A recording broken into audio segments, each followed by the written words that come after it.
आज सकाळी उठल्या-उठल्या पहिला ना आम्ही बागेमध्ये आलो आणि बागेतल्या कामाला की नाही इथे सुरुवात केलेली आहे.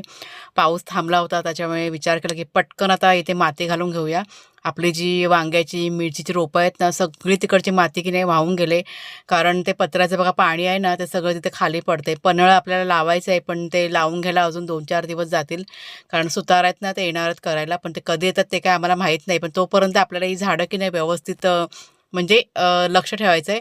आणि त्याच्यामुळे इथं तर बघा माती वगैरे मी घालायला सुरुवात केली. कुणाला जेव्हा पण तिकडे माती वगैरे म्हणजे वेली वगैरे लावल्यात ना, तिथे त्यांचं सगळं काम वगैरे सगळं चालू होतं आणि इतका पाऊस पडतोय त्याच्यामुळे जे काही भाजीपाला सगळा लावला ना, सगळी माती-बिती ना अशी वाहून गेलेली आहे.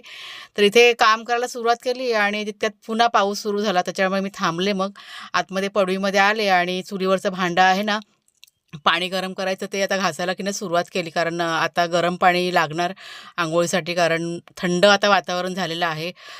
भांडं घासून घेतलं त्याच्यानंतर त्याला राख आणि माती लावून ते एक साईडला सुकत ठेवलं होतं.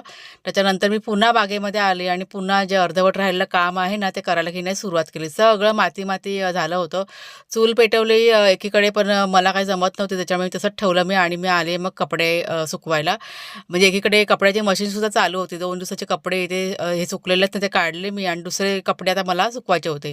दिवाबत्ती इथे कुणालने की नाही करून घेतला होता आणि तो थोडा वेळ जरा टीव्ही म्हणजे बसला होता. नाश्ता वगैरे पण माझा तयार करून झाला होता इथे. वाघ्या शेरू दोघं जण चिखलामध्ये लोळून आले होते आणि म्हणजे खेळायला गेले होते ना, सगळे घाण होऊन आले होते. त्याच्यामुळे त्यांना आता अंघोळी म्हटलं घालावीच लागणार. शेरूला अंघोळ नव्हती करायची, त्याच्यामुळे तो यायला की नाही तयार नव्हता. त्याच्या आधी कुणालच्या बाबांनी चूल पेटवली आणि एकीकडे पाणीसुद्धा आमचं की नाही तापत ठेवलं होतं. ह्यांना अंघोळ्या घालायच्या म्हटलं का मग आपण पण दोघं जण म्हणजे पूर्ण भिजून जातो आणि घाण पण होतो.